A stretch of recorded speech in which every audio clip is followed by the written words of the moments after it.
Absolutely useless. The words echoed through our upscale suburban home as my mother threw my college acceptance letter in my face. NYU? For finance? What a waste of money. I stood in our pristine kitchen, watching the letter flutter to the marble floor, my dreams of studying finance scattered like confetti at my feet. At 18, I had thought getting into one of the best business schools in the country would finally make my parents proud. I was wrong. Emma. My father's cold voice cut through the air. We've discussed this. You're going to work at the restaurant like your sister Catherine. College is an unnecessary expense for someone like you. Someone like me. Those words had defined my entire existence in the Morrison family. Catherine, my older sister, was the golden child, the one who had dutifully followed our parents' path into the family's chain of high-end restaurants. And me, I was the dreamer who dared to want something different. But I got a partial scholarship, I protested, picking up the crumpled letter. I've been saving from my part-time job. I can make this work. My mother laughed, that sharp, dismissive sound I'd grown to hate. Your little bookkeeping job at that tiny bank? Please. Catherine made more in tips last month than you make in a year. What they didn't know was that my little bookkeeping job at First Metro Bank had taught me more about finance than they could imagine. While they saw me filing papers and answering phones, I was absorbing everything about banking, investments, and the power of money. I'm going, I said quietly, but firmly. Whether you support me or not. My father's face turned that dangerous shade of red I knew too well. If you walk out that door, don't expect any help from us. Ever. Richard, my mother touched his arm, her voice suddenly honey-sweet and poisonous. Maybe we're approaching this wrong. Emma, darling, think about it. Catherine is already managing 2 restaurants. In a few years, she could be running the whole chain. But you, what can you do with a finance degree? I looked at them both. Really looked at them. My mother in her designer clothes, my father with his expensive watch. Both of them so sure they knew what was best for everyone. They'd built their restaurant empire from nothing true, but they'd stopped growing, stopped learning, stopped seeing possibilities beyond their own narrow view of success. I can build something of my own, I answered. The slap came so fast, I didn't see it coming. My mother's hand left a stinging impression on my cheek. Ungrateful child, after everything we'd given you. Give it me? I touched my burning face. What exactly have you given me except constant criticism and comparisons to Catherine? G-he-t-ow-beauty. My mother screamed, her perfectly maintained facade cracking completely. If you're so sure you can make it on your own, then go. Don't come crawling back when you fail. My father stood silent, his face stone. Behind him, I saw Catherine in the doorway, watching with a mixture of shock and smug satisfaction. I walked upstairs to my room, pulled out the bag I'd packed weeks ago, just in case this day came, and grabbed the small lockbox where I'd been storing my savings. 4 years of working every spare hour, saving every penny, preparing for this moment. When I came back downstairs, my mother was crying dramatically while my father comforted her. Catherine still stood in the doorway, now openly smirking. You'll regret this, she said softly as I passed. Nobody makes it without family backing them up. I paused at the front door, looking back at my so-called family one last time. You're wrong, and someday I'll prove it. That night, I checked into a small hotel near the bank where I worked. My manager, Mr. Harrison, had always seen something in me that my family missed. When I told him what happened, he didn't hesitate. The bank has a program, he said, for promising employees who want to further their education. full tuition reimbursement in exchange for working here during school, and 2 years after graduation. Are you interested? Was I interested? It was better than anything I had hoped for. Yes, I said firmly. I'm very interested. What my family didn't know, what they had never bothered to learn, was that I had already been taking online finance courses through the bank's training program. I had certifications in investment banking, risk management, and financial analysis. My little bookkeeping job had given me access to a world of knowledge they couldn't imagine. The next 4 years passed in a blur of classes, work, and relentless self-improvement. While Catherine posted photos of herself at restaurant openings and industry parties, I was learning how banks really worked, how money moved, how power was built. I graduated from NYU summa cum laude, with job offers from top investment firms. But I stayed at First Metro Bank, working my way up from department to department. I learned everything about bank operations, from loans to acquisitions. 10 years after my parents threw me out, I founded my own investment company, Phoenix Financial. We specialized in buying struggling banks, restructuring them, and turning them into profitable powerhouses. My family's name and their precious restaurants meant nothing in the world I now inhabited. 5 years after that, an opportunity arose that I couldn't resist. First Commonwealth Bank, my parents' primary lender, was struggling. Their stock was down, their leadership was weak, and they were ripe for takeover. I sat in my corner office, looking at the acquisition proposal on my desk. My parents had no idea that their loyal family bank was about to become mine. They had no idea that their daughter, the one they'd thrown away as useless, now controlled billions in assets. They would find out soon enough. According to the reports, the Morrison Restaurant Group had several large loans coming due. Loans they were struggling to pay thanks to Catherine's mismanagement and their own refusal to modernize. Soon, they would come begging for extensions, for better terms, for mercy from a bank they thought they knew. Instead, they would find me. I picked up the phone and dialed my chief operating officer. Janet, execute Project Homecoming. It's time to buy First Commonwealth Bank. The wheel had turned full circle. The useless daughter they'd thrown away was about to become their bank's owner. And unlike them, I understood exactly how to use that power. I opened my desk drawer and pulled out that crumpled NYU acceptance letter, the one I'd retrieved from the floor 15 years ago. I'd kept it as a reminder of where I started. Now it would serve as a reminder of how far I'd come. And my family? They were about to learn that sometimes the people you dismiss as useless turn out to be the most powerful of all. The takeover of First Commonwealth Bank went exactly as planned. The press announcement hit the morning news. Phoenix Financial acquires First Commonwealth in $2.8 billion deal. My parents wouldn't understand the significance yet. They never read the financial news. But they would soon enough. I sat in my new office at First Commonwealth's headquarters, reviewing their loan portfolio. The Morrison Restaurant Group's files lay open on my desk. 6 restaurants struggling with debt, outdated business models, and declining profits. My sister Catherine's signature was on most of the recent documents, each one showing increasingly desperate attempts to secure more funding. Ms. Williams? My assistant's voice came through the intercom. Catherine Morrison is here for her 2 p.m. meeting about the loan extensions.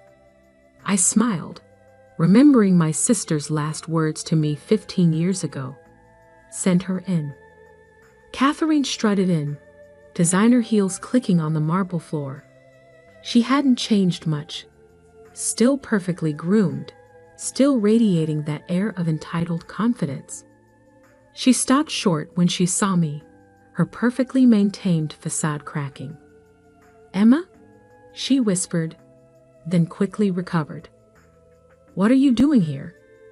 Hello, Catherine. I gestured to the chair across from my desk. Please, sit down. We have a lot to discuss. If this is some kind of joke. She remained standing, clutching her expensive handbag like a shield. No joke. I opened the Morrison Group's file. I see you're here to discuss extending the loans on restaurants 3 through 6.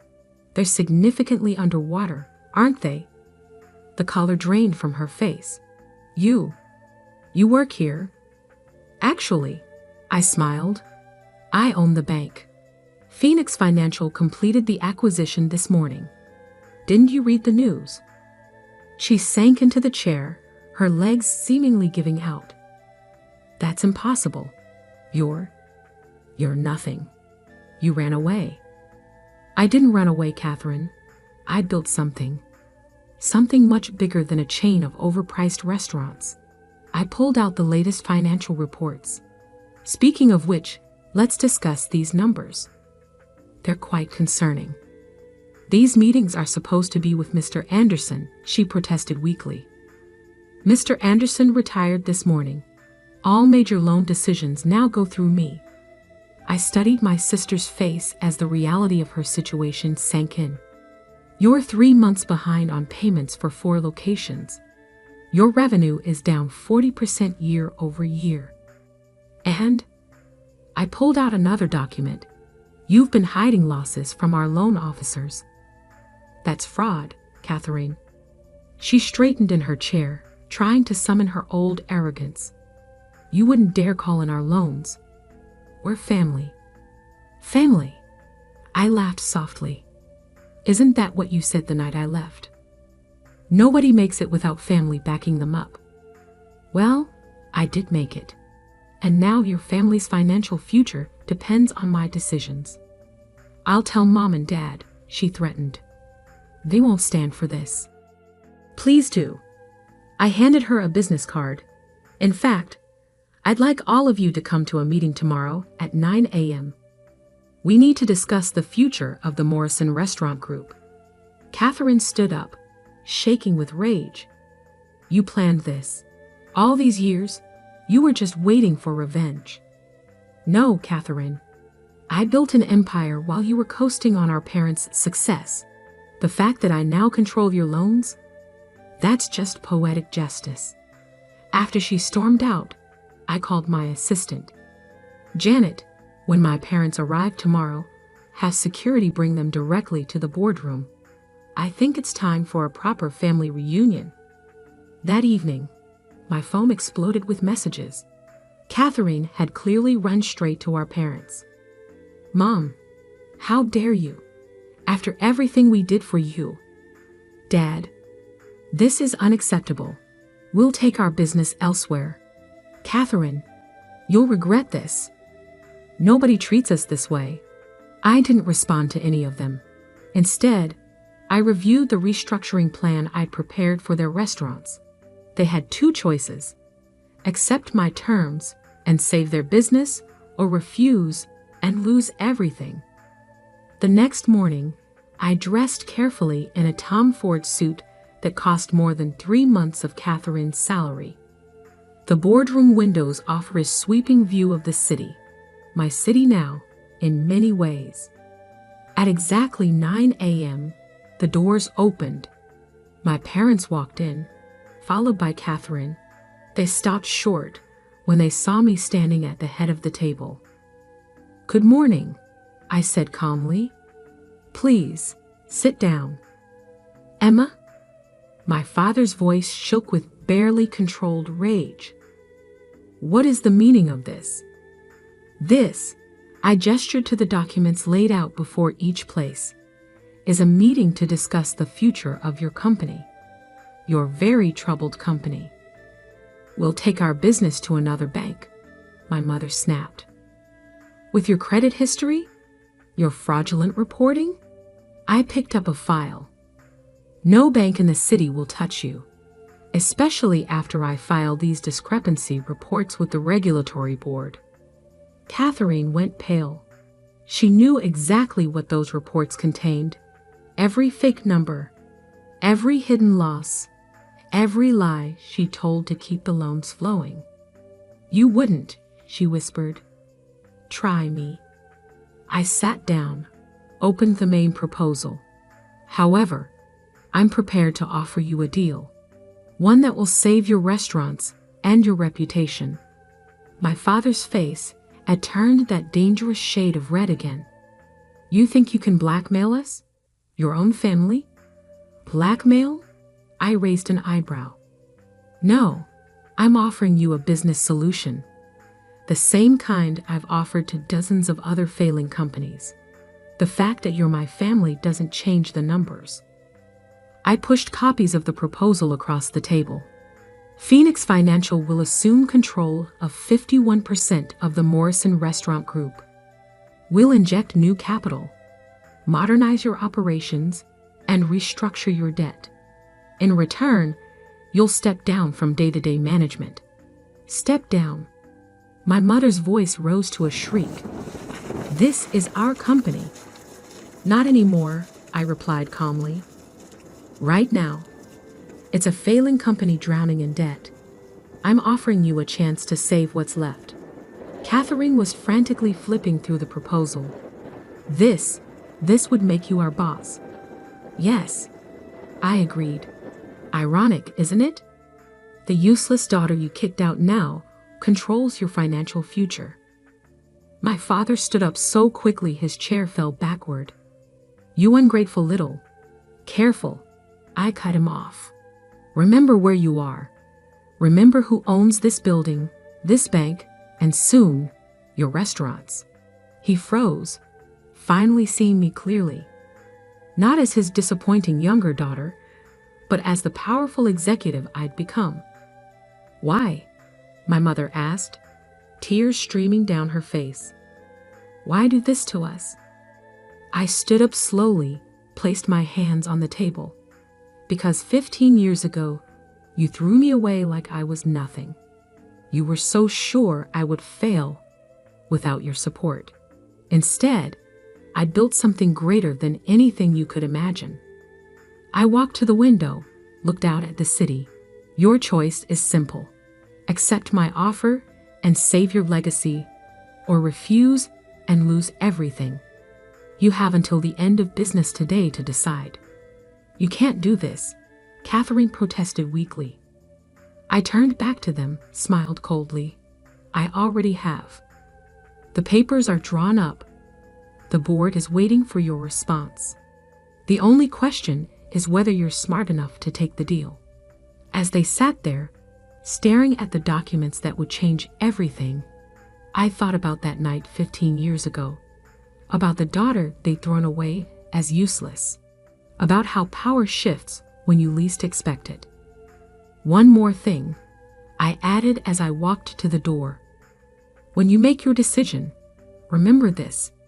I learned everything I know about business by watching you. The only difference is, I learned from your mistakes instead of repeating them."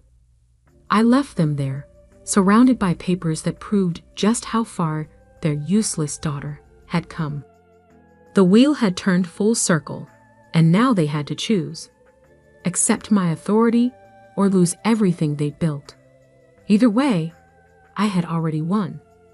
They signed the papers at 4:59 p.m.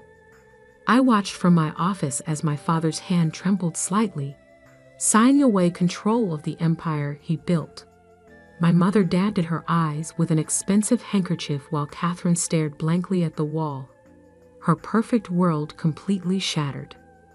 "Congratulations," my lawyer said smoothly, gathering the documents.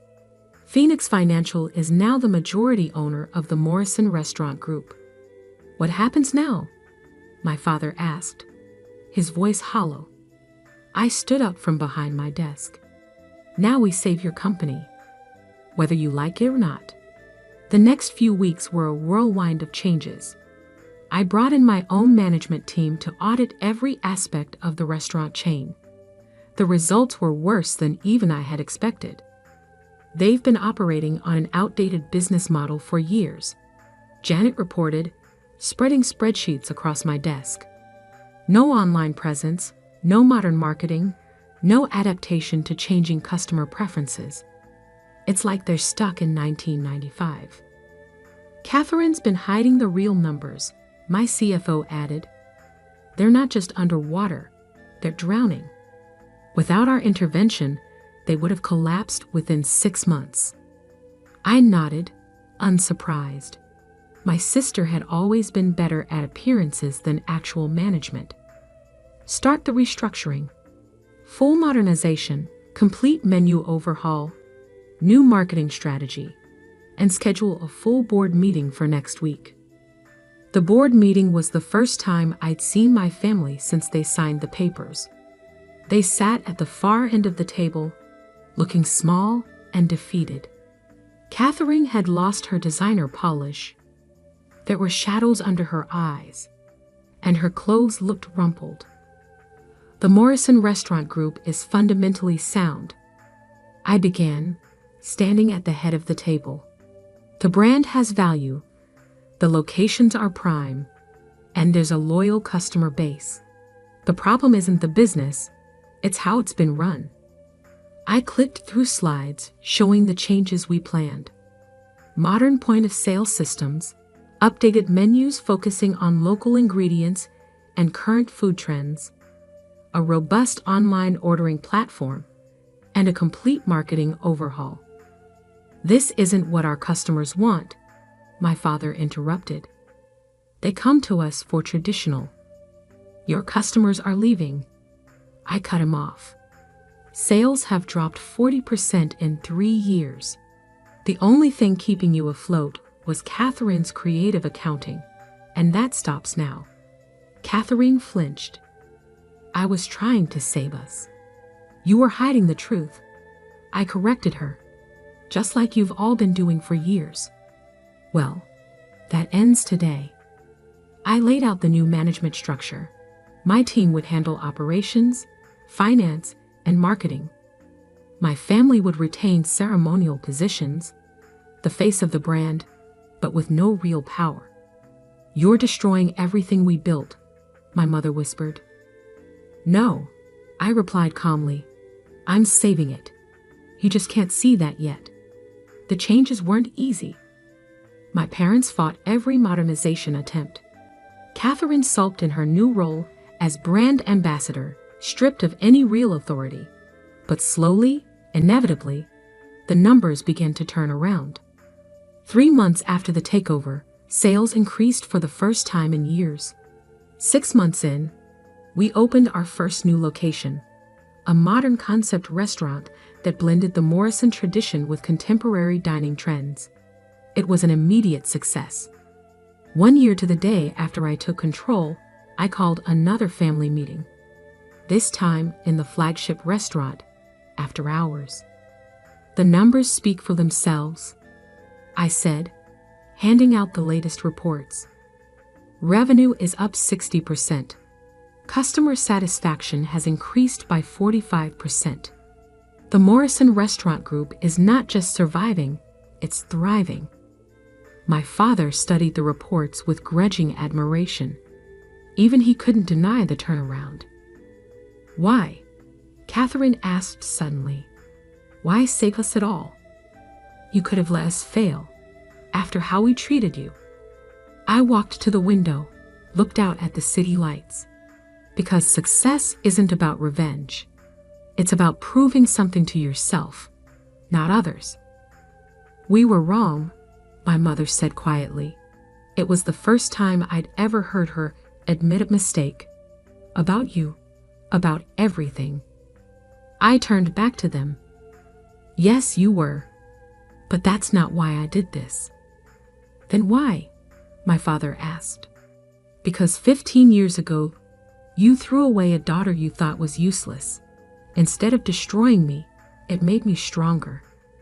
I built something bigger than you could imagine. And now, I smiled slightly. Now I'm teaching you how to build something too. Catherine stood up, straightened her shoulders. Teach me. At our surprised looks, she continued, I mean it. Everything I thought I knew about business was wrong. I want to learn. Really learn, not just pretend. I studied my sister, seeing something new in her eyes, humility, and maybe a spark of real ambition. Okay, I said finally. Be in my office tomorrow at 8 a.m. We'll start with basic financial analysis, real numbers this time, not creative accounting. Over the next few months, something unexpected happened. As the business transformed, so did my family. Catherine threw herself into learning, showing a genuine talent for marketing when she wasn't trying to fake success. My father, freed from day-to-day management, became a valuable brand ambassador, telling the story of our restaurant's evolution. Even my mother found a role, using her social connections to build partnerships with local suppliers and charities. 1 year and 6 months after the takeover, we sat in my office for a different kind of meeting. The board has reviewed your performance, I told them. Based on the results, we're prepared to adjust the management structure. You're giving us back control? My father asked hopefully. No, I smiled. But I am offering you real positions in the company, based on merit, not family ties. Catherine, you've shown remarkable growth in marketing. Dad, your community outreach program has been incredibly successful. Mom, your supplier relations program has cut our costs by 15%. I handed them each a folder. These are your new contracts. Real positions, real responsibilities, real accountability. Your choice if you want to accept them. They opened the folders silently. Catherine's eyes widened at her new title, Vice President of Brand Development. Why now? She asked. Because you've earned it, I replied simply. Not because you're family, but because you've proven you can add value to this company.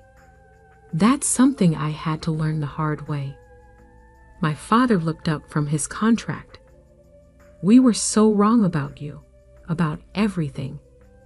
Yes, I agreed. But being wrong isn't the end. It's what you learn from it that matters. I stood up, walked to my window, the same window where I'd stood the day I took control of their company. 15 years ago, you kicked out a daughter you thought was useless. Today, that daughter is offering you a chance to be part of something bigger than yourselves. The question is, are you ready to learn? They signed the contracts without hesitation, not out of desperation this time, but with a new understanding of what it means to earn success. The useless daughter they'd thrown away had become not just their savior, but their teacher. And maybe that was the greatest revenge of all. Not destroying them, but showing them a better way to build something lasting. The family that had once cast me out now looked to me for leadership. The sister who had mocked my ambitions now learned at my side. The parents who had dismissed my dreams now saw them become reality. Sometimes success isn't about proving others wrong. Sometimes it's about being strong enough to show them how to be right.